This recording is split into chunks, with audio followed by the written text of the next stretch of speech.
In this section, we'll be creating the hit effect for the slime attack. Since the slime attack is spread out across the emitter, the particle, the debuff, and the hit effect, the actual hit effect itself is pretty simple. Before I start, I'm going to notice that I'm still in the main scene, so I'm going to go over to our construct scene by clicking on the scenes folder and then double clicking construct. Once here, I'm going to create a new particle system. I'm going to name this slime hit. For reference, I'm going to go to the VFX reference prefabs folder and locate the slime hit prefab. I'm going to drop that in the scene so we can take a look at it.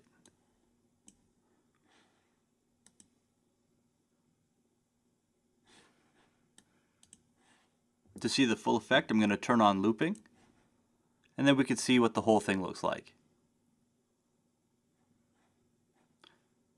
We can see that the first part of this particle effect is like an ooze covering, and the second part is like a spark. Now that we've seen what we're going to make, I'm going to go ahead and delete this from the scene, and go back to our new slime hit game object. I'm going to start by changing the duration to 1 second. As we saw before, the slime hit will not be looping, but for now I'm going to leave this checked. I'm going to change the start lifetime to be a random between two constants with a value of 0.25 and 0.65. I'm going to set the start speed to 0 since these particles won't be going anywhere. I'm going to change the start size to a random between two constants with values of 1 and 2.64.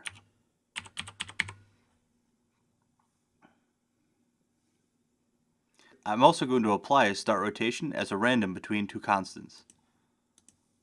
The values will be 180 and negative 180.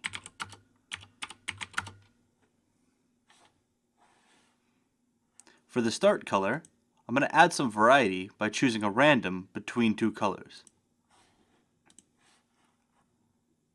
The colors I'm going to choose will be 75, 255, 0,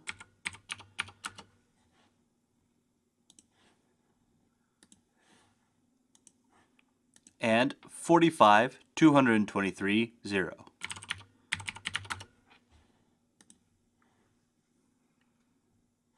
I'm going to change the simulation space to world and the scaling mode to shape.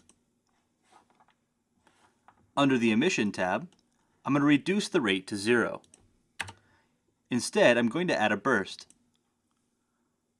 The burst is going to consist of a minimum and maximum of 3.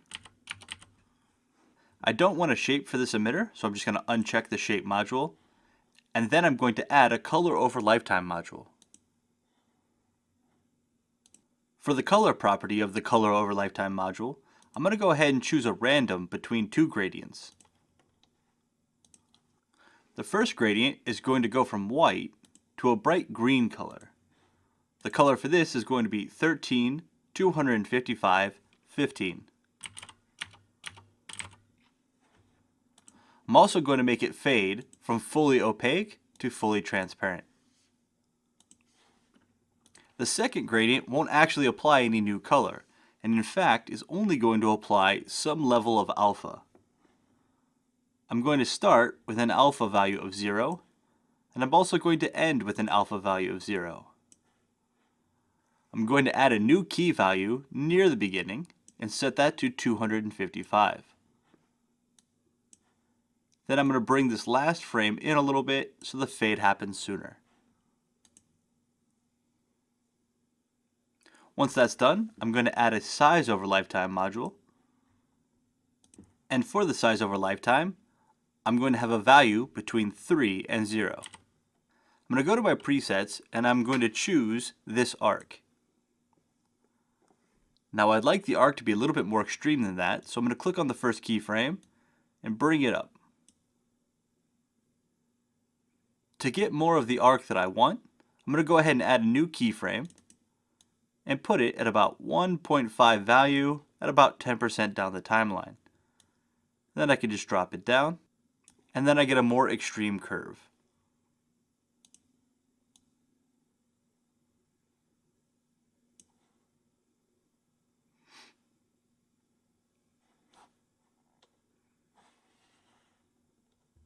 Once that's done, I'm going to open up the renderer module and choose a custom material for this particle system.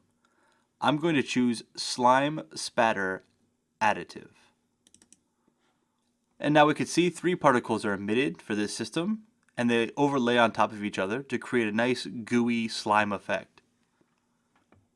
Now for the second part of this particle effect, I'm going to go ahead and add a new particle system. In the hierarchy window, I'm going to rename this Slime Hit _ Spark.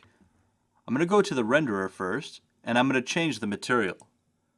I'm going to choose Hit Spark. Also, to help this appear on top, I'm going to give it a negative sorting fudge.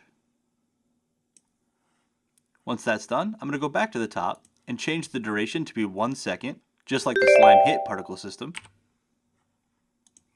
I'm going to change the start lifetime to be 0.25, change the start speed to be 0, and the start size to be 6.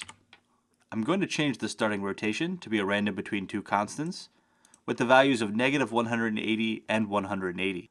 Then I'm going to change the start color to be a bright green. I'm going to choose 16, 255, 52. I'm going to change the scaling mode to shape. Under the emission tab, I'm going to reduce the rate to 0, and I'm going to add a new burst. The first one I'm going to add is going to have a minimum and maximum of 1. Then I'm going to add another burst, this time at 0.05, with a minimum and maximum of 2. Finally, I'm going to add one more burst that happens at 0.1, again with a minimum and maximum of 2. I don't want a shape, so I'm going to go ahead and remove the shape module. Then I'm going to go back and add a color over lifetime module, and I'm going to set this up to be the same as the color over lifetime module of the Slime Hit parent. So I'm going to choose a random between 2 gradients. The first gradient is going to go between white and a bright green, values 13, 255, 15. It's also going to fade opacity all the way down to 0. The second gradient is going to start with 0 opacity and end with 0 opacity. And I'm going to add a key near the beginning with full opacity. I'm then going to bring in the third key a little closer to the middle.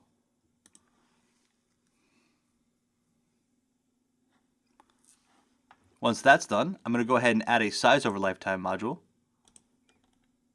And now, to avoid having multiple curves in this curve editor at the same time, which can get confusing if I forget which one to click on, I'm just going to go back over to the first Slime Hit particle system and just click on the size over lifetime curve again. That will deselect it, so it no longer appears in the curve editor. Now on my Slime Hit Spark, I'm going to click on the size over lifetime curve, and I'm going to give it a value between 7 and 0. I'm going to make it start with a value of 0,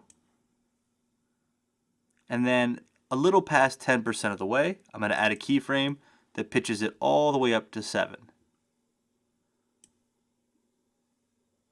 Then I'm going to add another keyframe that's going to bring it down to about 3.5.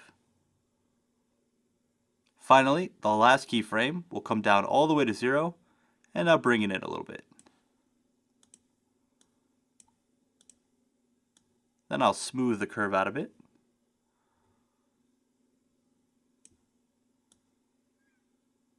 And we'll get something like that.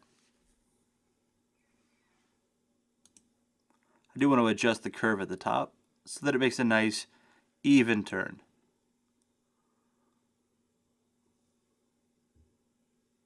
Once that's done, the particle portion of the Slime Hit effect is complete.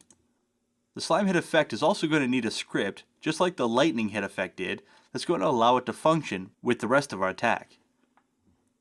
That script is the AV Player script, and so I'm going to go to Add Component, Scripts, AV Player. It should automatically find the particle effect. However, no audio effect exists yet. That'll be added in a later chapter. The last thing I need to do is turn my Slime Hit into a prefab, so I'm going to go to the VFX folder, which is underneath the prefabs folder, and then I'm going to click and drag the slime hit game object from the hierarchy down to the project window.